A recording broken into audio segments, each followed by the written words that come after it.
وأحسن منك لم تر قط عيني وأجمل منك لم تلد النساء خلقت مبرأ من كل عيب خلقت مبرأ من كل عيب كأنك قد خلقت كما تشاء. كتاب أنزلناه إليك مبارك ليدبروا آياته وليتذكر أولو الألباب. یہ کتاب برکت والی ہے جسے ہم نے آپ کی طرف نازل فرمایا ہے تاکہ دانش مند لوگ اس کی آیتوں میں غور و فکر کریں اور نصیحت حاصل کریں.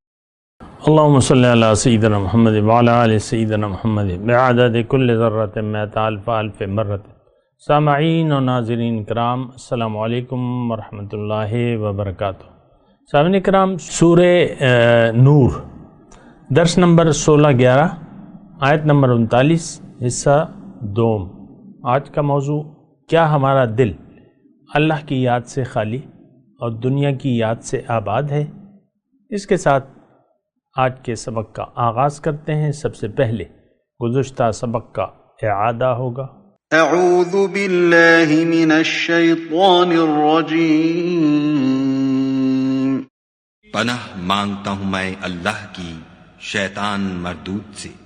بسم اللہ الرحمن الرحیم. شروع اللہ کے نام سے جو بڑا مہربان نہایت رحم والا ہے. والذین کفروا اعمالهم كسراب بقیعة يحسبه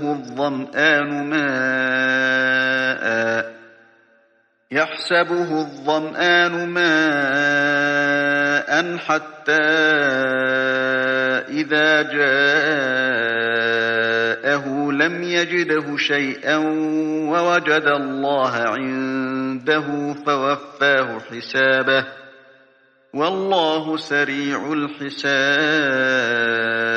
اور جن لوگوں نے کفر کیا ان کے اعمال کی مثال ایسی ہے جیسے میدان میں ریت کہ پیاسا اسے پانی سمجھے، یہاں تک کہ جب اس کے پاس آئے تو اسے کچھ بھی نہ پائے، اور خدا ہی کو اپنے پاس دیکھے تو وہ اسے اس کا حساب پورا پورا چکا دے، اور خدا جلد حساب کرنے والا ہے. سامعین کرام، سورہ نور آیت نمبر 39. والذین کفروا اعمالهم کسراب، اور کافروں کے اعمال میدان میں سراب کی مانند ہے. کسراب بقیۃ یحسبہ الظمآن ماء، جسے پیاسا پانی سمجھتا ہے. حتی اذا جاءہ، یہاں تک کہ جب اس کے پاس آتا ہے. لم یجدہ شیئا، تو کچھ بھی نہیں پاتا. ووجد اللہ عندہ فوفاہ حسابا، اور اللہ کو پاتا ہے اور وہ اللہ تعالیٰ اس کا حساب چکا دیتا ہے. واللہ سریع الحساب، اور اللہ تعالیٰ جلد حساب کرنے والا ہے. سامعین کرام، اس سے پہلے آیت نور میں اللہ تعالیٰ نے ان جگہوں کا اور ان لوگوں کا تذکرہ کیا جو نور کے طلبگار ہیں اور نورانی لوگ ہیں، اور اللہ کی یاد، دنیا کے کام جو ہیں ان کو اللہ کی یاد سے غافل نہیں کرتے. اس کے بعد آج کا جو سبق ہے تو وہ تھوڑا سا اگر آپ اس پہ غور کریں تو یہ دونوں ایک دوسرے کے متضاد ہیں. دیکھیں، دنیا میں یہ تھوڑا سا اطمینان سے میری بات کو سنیں. دنیا میں اس وقت دو قسم کے لوگ پائے جاتے ہیں، ایک نور کے طالب اور ایک دنیا کے طالب.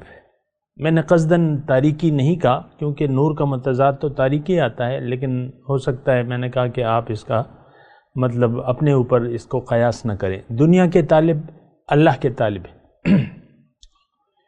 تو بہرحال یہ دو منزلیں ہیں، یہ دو ایک دوسرے کے مخالف راستے ہیں. اللہ کا راستہ سیدھا راستہ ہے، اللہ کا راستہ نور کا راستہ ہے. اب بات مشکل نہیں ہے سمجھنے کو. اگر آپ دنیا کو منزل بنا لیں اور ساتھ کچھ نیک اعمال کرتے چلے جائیں تو اس کا آج کا جو سبق جو میں نے پڑھا ہے تو اس کی مثال ایسی ہوگی جیسا کہ آپ کسی چیز کو حقیقت سمجھ رہے ہیں، وہ حقیقت ہے نہیں. اللہ اکبر. آپ میری بات سمجھ رہے ہیں؟ یہ میں نے گزشتہ سبق میں بھی آپ کو بات کہا تھا، لیکن یہ بات بڑی اہم ہے. ہم لوگ چلیں ہم اپنی مثال لے لیتے ہیں کہ ہمارا یہ آیات ہمارے لیے اس میں کیا سبق ہے. دیکھیں، ایک تو ہمارا ایمان نہیں ہے، سطحی ایمان ہے، قانونی ایمان ہے اور رسمی ہے.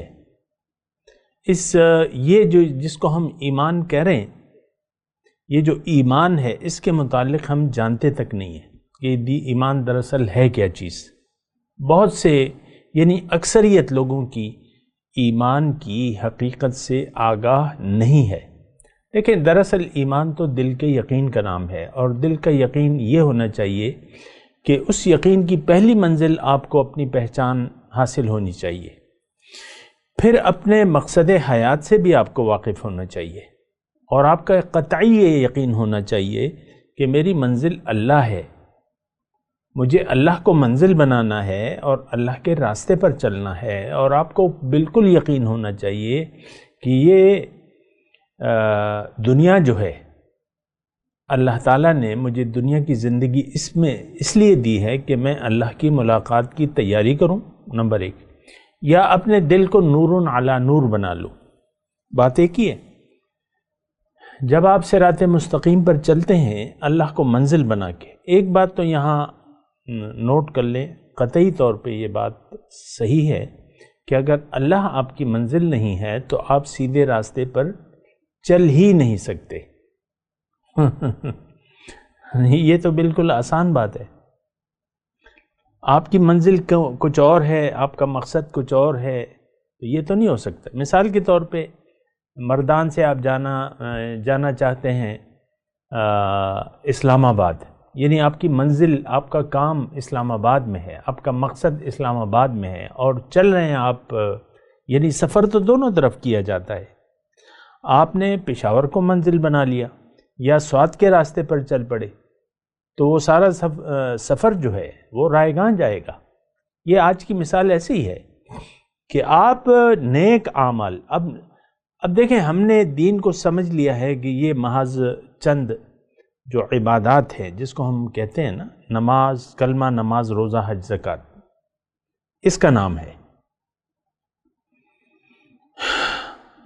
وہ جو ڈاکو ہوتے ہیں نا وہ بھی نماز پڑھتے ہیں، چور وہ بھی نماز پڑھتے ہیں، خاص طور پہ رمضان کے روزے تو پورے رکھتے ہیں، نمازیں بھی پڑھتے ہیں. یہ جتنے بھی آپ دیکھ لیں دفتروں میں، ہمارے دفتروں میں، ویسی ایک بات کہہ رہا ہوں میں، ہمارے دفتروں میں رشوت کا راج ہے، حرام کھانے کا راج ہے.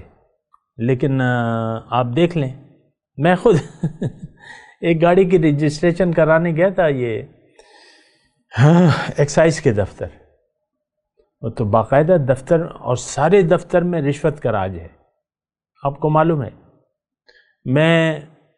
میرا خود واسطہ پڑا ہے. اب ظاہر ہے کہ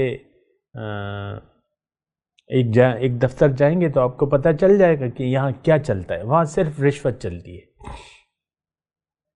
میرٹ پہ کام نہیں ہوتا. انہوں نے اپنے لگایا ہوا ہے، شرائط لگائی ہوئی ہیں کہ یہ کام ایسا ہوگا، اس کے بغیر نہیں ہوگا. میں ویسی ایک مثال دے رہا ہوں، یعنی قانونی طور پہ. لیکن آؤٹ آف دی وے جا کے وہ کام آپ کا ہو جاتا ہے. کیوں؟ بس آپ پیسے دے دیں. وہ شرائط بھی انہوں نے اتنی کڑی اسی لیے لگائی ہوتی ہیں کہ یہ بندہ جو ہے کسی ٹاؤٹ کے ذریعے اپنا کام کرا لے. مسجد بھی ہے پشاور کی، میں کہہ رہا ہوں، پشاور والے اگر کوئی سن رہے ہیں تو آگاہ رہے ہیں نا. مسجد بھی ہے، بڑی مسجد ہے، اچھی مسجد ہے پشاور کا، عیدگاہ روڈ پہ دفتر ہے۔ مسجد جو ہے نماز میں نمازیوں سے بھری رہتی ہیں، یعنی ادھر رشوت، حرام خوری اور ادھر نماز۔ یہ ہمارا دیکھیں ایک قومی رویہ ہے، یہ صرف ایکسائز والوں کی بات نہیں ہے، اور یہ کوئی سرکاری ادارے کی بھی خاص بات نہیں ہے۔ ہم حرام زندگی گزار رہے ہیں۔ ایک بات جو ہے مجھے بالکل واضح طور پہ کہنے دیں، حرام زندگی کیا ہے؟ کہ آپ من چاہی زندگی گزاریں۔ وہ تو گھر میں بیٹھی ہوئی خاتون خانہ اور اس کا میاں بھی کر رہا ہے۔ وہ اخلاق، آپس میں اخلاق تو اللہ کی وجہ سے نہیں رکھتا ایک دوسرے کے ساتھ۔ بیوی کہتی ہے میرا شوہر میرے ساتھ اچھا ہوگا تو میں بھی اچھی ہوں گی، اور وہ خراب ہوگا تو بس میں بھی پھر بولوں گی اور ریزسٹ کروں گی۔ یہ ایک عام عورت کا تو آپ کو معلوم ہے۔ تو خیر، عورتیں میرا ٹارگٹ نہیں ہیں، میرا ٹارگٹ انسان ہے، اور انسانوں میں مرد و خواتین دونوں آتے ہیں، میں تو دونوں کی بات کر رہا ہوں۔ دیکھیں،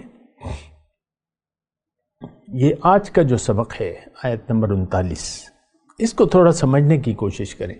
پیاسا یعنی چٹیل میدان ہے، پیاسا دور سے ایک نظر آنے والی چیز کو پانی سمجھ لیتا ہے اور پھر اس کے پیچھے دوڑتا رہتا ہے۔ اس کی مثال دیکھیں ہماری زندگی میں کیا ہے۔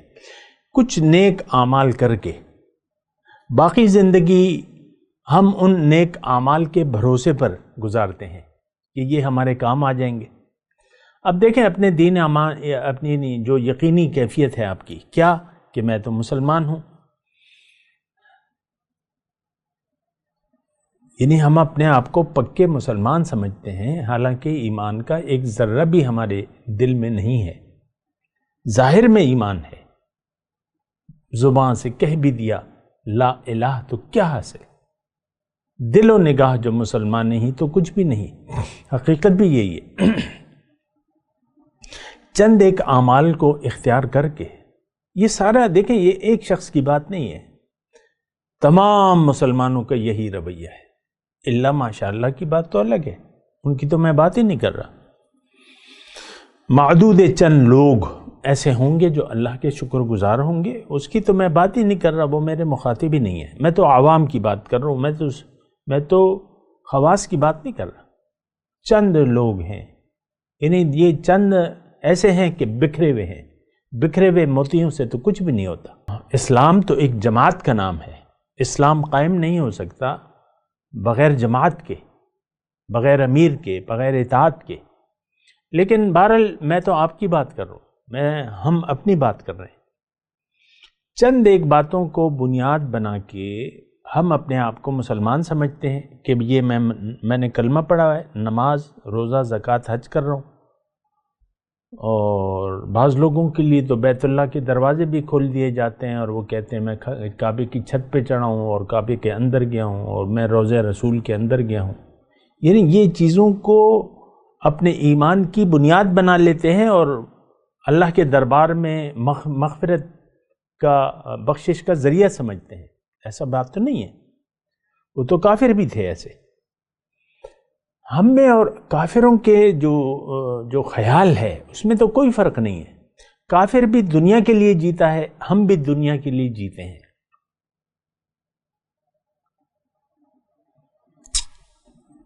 اور کافر کا مدعا بھی دنیا ہے، ہمارا مدعا بھی دنیا ہے۔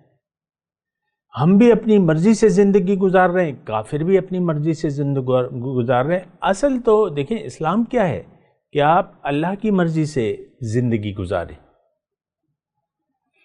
اور اللہ کو مقصود بنا کے اللہ کے لیے زندگی گزاریں۔ یہ بات ہمارے یہاں نہیں ہے۔ دیکھیں عام طور پہ میں ایک زیادہ اس کی تفصیل میں نہیں جاتا، لیکن میں ایک ایسی بات کر رہا ہوں جو آپ سمجھ جائیں۔ ہمارا مدعا دنیا ہے، آج کے مسلمان کا مدعا زندگی گزارنے کا، چاہے وہ ایک کلاس فور ہو، نائب قاصد ہو، چاہے وہ وزیر اعظم ہو، چاہے وہ صدر مملکت ہو، ان کا مدعا ظاہر ہے۔ آج 2021 ہے آج کا صدر اور وزیر اعظم نہ ان کی مونچھ اور داڑھی نہیں ہے. خیر مونچھوں کا تو ویسے بھی اسلام میں حکم نہیں ہے، لیکن بس وہ نہیں ہے ان کی. آج جو 4 وہ ہیں نا عہدے، چیف جسٹس، آرمی چیف، صدر مملکت اور وزیر اعظم، ان سب کے داڑیاں نہیں ہیں، بالکل صفا. اور دعویٰ کیا ہے؟ اسلام کا. اور یہ صرف 4 لوگوں کی بات نہیں ہے، ہم سب کے سب اس بلا میں مبتلا ہے. اسلام کو، قرآن سے تو ہم دور ہو چکے ہیں. قرآن آج ہمارے لیے ہدایت کی کتاب نہیں ہے، ہمارے نصاب تعلیم میں قرآن نہیں ہے. بہت بڑے شرم اور جرم کی بات ہے کہ آپ بچوں کو یعنی لادینیت میں بڑا کر رہے ہیں. اخلاق پڑھانے والے غیر مہذب، اور جو قوم تیار ہو رہی ہے وہ بھی غیر مہذب ہے. دیکھیں بے ادبی، حضور صلی اللہ علیہ وسلم فرماتے ہیں اذا ترکت الحیا فافعل ما شئت، جب تم نے حیا کو ترک کر دیا جو مرضی آئے کرو. اور بے حیائی میں آپ کو بتاتا رہتا ہوں، ہو سکتا ہے کوئی نیا سننے والا ہو تو میں اس کو بھی کہوں کہ اصل بے حیائی کیا ہے. آپ بے ادب بن جائیں، ادب کا دامن چھوڑ دیں. آج ہم اپنی زندگی گزارتے ہوئے اللہ کے وجود اور اس کے وقار کا خیال نہیں کرتے. مَا لَكُمْ لَا تَرْجُونَ لِلَّهِ وَقَارًا وَقَدْ خَلَقَكُمْ أَطْوَارًا، کیا ہوا تمہیں کہ اللہ کے وقار کا تم خیال نہیں کرتے؟ سورہ نوح میں یہ آیت ہے. حالانکہ اس نے تمہیں پیدا کیا، وہ خالق ہے تمہارا. آج اپنی زندگی کو دیکھ لیں، چھوڑ دیں سب، وزیر کو اور مشیر کو اور اس سب کو چھوڑ دیں. اپنی زندگی آپ خود دیکھیں، کیا آپ زندگی گزارتے ہوئے اللہ کے وقار اور اس کا ادب کر رہے ہیں؟ ایسی بات تو نہیں ہے. ہم تو من چاہی زندگی گزار رہے ہیں، اللہ کی قرآن سے بے نیاز ہو کر زندگی گزار رہے ہیں، رسول کے اسوہ حسنہ سے بے نیاز ہو کے زندگی گزار رہے ہیں. اور یہ ہم سب کا متفقہ فیصلہ ہے کہ ہم نے نہ اللہ کا حکم ماننا ہے نہ رسول کے طریقے پر زندگی گزارنی ہے. اچھا پھر اپنی ذہنی کیفیت کو دیکھیں، اس بات کو بھی مد نظر رکھیں نا کہ ذہنی کیفیت کو بھی آپ مد نظر رکھیں کہ آپ کی ذہنی کیفیت کیا ہے، کہ آپ اپنے آپ کو مسلمان سمجھتے ہیں، قابل بخشش سمجھتے ہیں، اور جو آپ جرائم کر رہے ہیں اس کا آپ کو یعنی احساس بھی نہیں ہے، اور چند ایک اعمال کی بنا آپ یہ سمجھتے ہیں کہ بس جنت کے ٹھیکیدار تو ہم ہیں. خاتون خانہ اور اس کا میاں ایک دوسرے سے ناراض ہوں گے، نماز بھی پڑھیں گے، قرآن بھی پڑھیں گے، اور بخشش کی اپنی امید بھی لگائی ہوگی. بھئی یہ تو کوئی زندگی نہیں ہے. دیکھیں آج کا جو ہم سبق پڑھ رہے ہیں، تھوڑا سا اس کے آغاز میں دیکھیں انداز کیا ہے. وَالَّذِينَ كَفَرُوا أَعْمَالُهُمْ كَسَرَابٍ بِقِيَّةٍ، ان کے جو نیک اعمال ہیں وہ مانند سراب ہیں، وہ ہیں نہیں نیک. فَوَيْلٌ لِّلْمُصَلِّينَ الَّذِينَ هُمْ عَنْ صَلَاتِهِمْ سَاهُونَ وَالَّذِينَ هُمْ يُرَاءُونَ،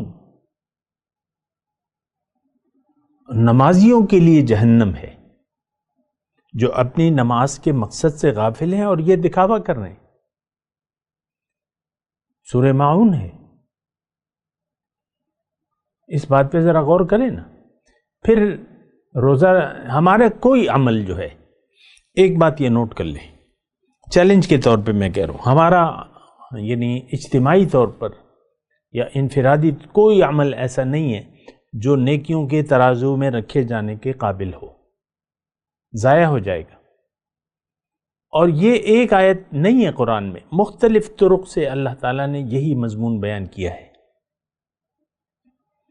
وَقَدِمْنَا إِلَى مَا عَمِلُوا مِنْ عَمَلٍ فَجَعَلْنَاهُ حَبَاءً مَنْثُورًا، ان کے میں سامنے لے آؤں گا وہ نیک اعمال جو دنیا میں یہ کرتے رہے، اور پھر میں اس کو ایک اڑتی ہوئی خاک بنا دوں گا.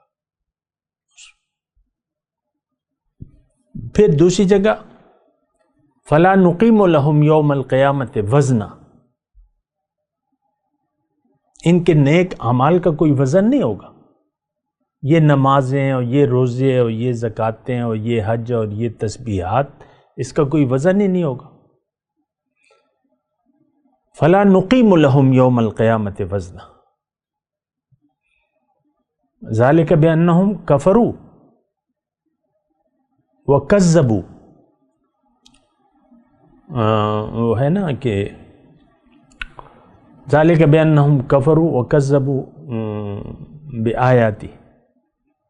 بہرحال یہ وہ پوری آیت بالکل وضاحت کے ساتھ ہے، اس وقت مجھے یاد نہیں آ رہی، لیکن میں آپ کو کہہ رہا ہوں.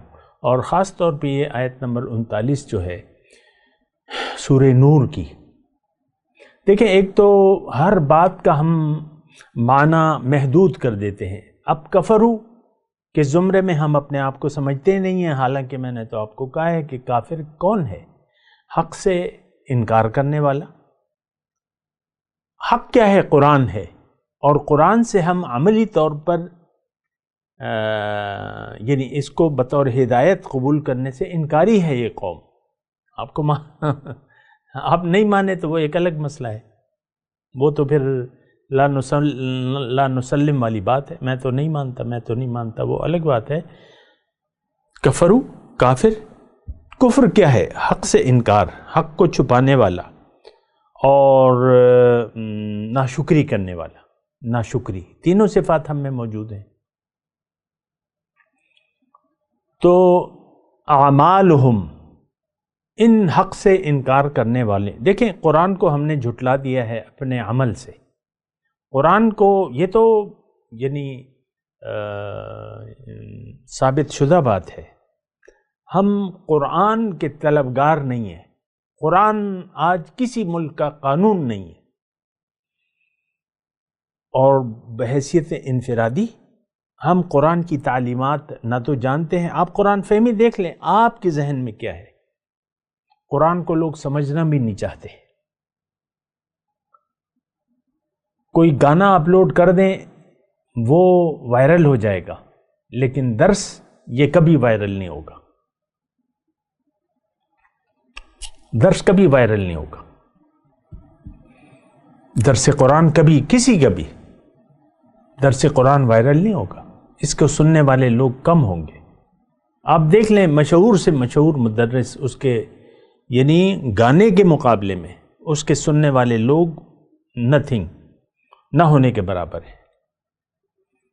یعنی ایک گانا مثال کے طور 10 لاکھ دفعہ سنا گیا، 10 لاکھ مرتبہ ہوتا ہے، ملین. اور درس قرآن آپ دیکھ لیں 1000 سے تعداد آگے نہیں بڑھے گی. عوام مطلب عام درس کی کوئی ایک کلپ اگر کوئی کسی کے سامنے کہے کہ بھئی یہ تو میں مثال کے طور پہ میرا ایک وہ کلپ ہے ڈپریشن کا علاج، وہ کوئی 1.25 لاکھ لوگوں نے دیکھا ہے، لیکن ان کی سمجھ میں نہیں آیا. بس وہ علاج، اور وہ تو کسی دم درود اور یہ کسی آیت قرآنی کی دعا اور یہ اس کے وہ چکر میں سنتے ہیں نا کہ ہمیں کوئی ایسا وہ مل جائے، کوئی وظیفہ مل جائے. بہت سے لوگ مجھے ٹیلی فون کرتے ہیں، آپ کوئی دم درود تعویذ. میں تو کچھ بھی نہیں کرتا، ہمارا تو کام یہی ہے. تو بہرحال میں آپ کو یہ کہہ رہا ہوں، اپنے مضمون کی طرف میں آتا ہوں. والذین کفروا اعمالهم کسراب بقیۃ یحسبہ الظمآن ماء.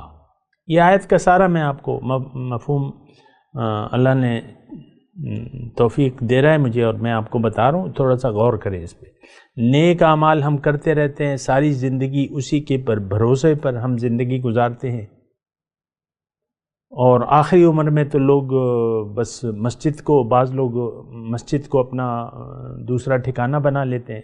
اذان ہوئی نہیں اور یہ مسجد میں دیکھتا ہوں یہ بعض اداروں کے سرکاری ملازم ساری عمر رشوت حرام، اور بس ریٹائر ہو گئے تو بس گھر پہ بیٹھ گئے، اور بس مسجد نماز گھر، مسجد نماز گھر، ٹوپی پہن کے داڑھی تھوڑی سی داڑھی چھوڑ کے، اور بس وہ اس کو بنا لیتے ہیں معمول، آخری عمر میں داڑھی چھوڑنا، اور وہ بھی اپنی مرضی سے۔ بہرحال تو میں آپ کو یہ کہہ رہا ہوں کہ دیکھیں یہ ہم زندگی ایسے ہی گزار رہے ہیں، جو ہم نیک اعمال کر رہے ہیں اس کو ہم نے اہمیت دی ہے کہ چلو 60 سال تو نمازیں پڑھی ہیں ہم نے، 60 سال کے تو روزے رکھے ہیں، مثال کے طور پہ ایک بندہ 80 سال کا ہے تو اس سے آپ پوچھیں، وہ اس کو اپنا ایک اثاثہ سمجھتا ہے، یحسبہ الظمآن ماء، لیکن اس کا تو کوئی، دیکھیں کب میں آپ کو کہتا ہوں نا کہ قبر میں جو سوالات پوچھے جاتے ہیں اس کا آج بھی نہ ہمیں جواب معلوم ہے نہ ہم معلوم کرنا چاہتے ہیں، یعنی ہماری دلچسپی کی انتہا تو دیکھیں، دین سے جو بے رغبتی ہے اس کی انتہا کو تو دیکھیں آپ۔ قبر میں جو 3 سوالات ہم عام طور پہ سنتے ہیں کہ بھئی تمہارا دین کیا ہے، تمہارا رب کیا ہے، کون ہے، اور تمہارا نبی، یہ آج بھی ہم نہیں جانتے۔ رب کا مطلب معبود ہوتا ہے، دین کا مطلب کہ آپ جس طریقے سے یہ ہم اس کے معنی بھی نہیں جانتے کہ رب کا معنی کیا ہے، دین کا معنی کیا ہے، نبی کا معنی کیا ہے حقیقی طور پہ، یعنی جو ہونا چاہیے وہ تو ہم نے نہیں سیکھا ہوا اور نہ معلوم کرنا چاہتے ہیں، تو اس کی تو آپ کو فکر نہیں ہے۔ آپ کہہ رہے ہیں بس 60 سال میں نے نمازیں پڑھی ہیں اور بس امید ہے کہ گزارا ہو جائے گا، اور یہی سطحی باتوں پر ہم اعتماد بھی کر لیتے ہیں، اور یہ اعمال ہمیں اچھے لگتے ہیں، فلاں بیوہ کی میں مدد کر رہا ہوں، یہ بھی کر رہا ہوں، خیرات بھی دیتا ہوں، زکاتیں بھی دیتا ہوں یا دیتی ہوں، اور بس غریبوں کے ساتھ میں ہمدردی بھی کرتی ہوں یا کرتا ہوں۔ اسی دکھاوے کے چند اعمال پہ ہم نے بھروسہ کیا ہے، حالانکہ ہماری زندگی جو ہے وہ غیر اللہ کے لیے مختص ہے، یہ بات نوٹ کر لیں۔ اللہ کے لیے ہم جینا نہیں چاہتے، ہم غیر اللہ کے لیے جی رہے ہیں، غیر اللہ زندگی تو آپ یعنی اس میں تو کوئی دیکھیں کوئی مشکل بات میں نہیں کہہ رہا، ہمارا مدعا جینے کا صرف دنیا ہے۔ فَأَعْرِضْ عَمَّنْ تَوَلَّى عَنْ ذِكْرِنَا وَلَمْ يُرِدْ إِلَّا الْحَيَاةَ الدُّنْيَا، ایسے لوگوں کے بارے میں تو اللہ تعالیٰ اپنے نبی کو یہ ہدایت فرما رہے ہیں کہ اے نبی آپ ان لوگوں سے منہ موڑ لیں، رخ پھیر لیں ان لوگوں سے۔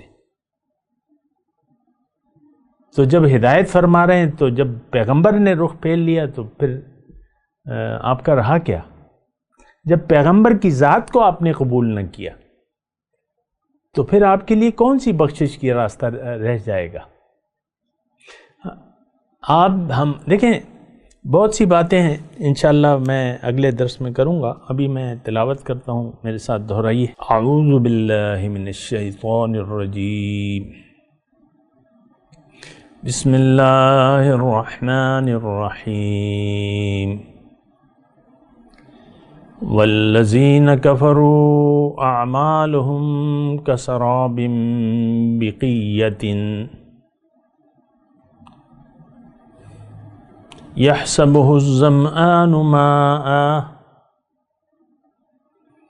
حتی اذا جاءہ لم یجدہ شیئا ووجد اللہ عنده فوفاہ حسابہ واللہ سریع الحساب۔ اب ان آیت کی تلاوت اور ترجمہ۔ اعوذ باللہ من الشیطان الرجیم، پناہ مانگتا ہوں میں اللہ کی شیطان مردود سے۔ بسم اللہ الرحمن الرحیم، شروع اللہ کے نام سے جو بڑا مہربان نہایت رحم والا ہے۔ والذین کفروا اعمالهم کسراب بقیعة يحسبه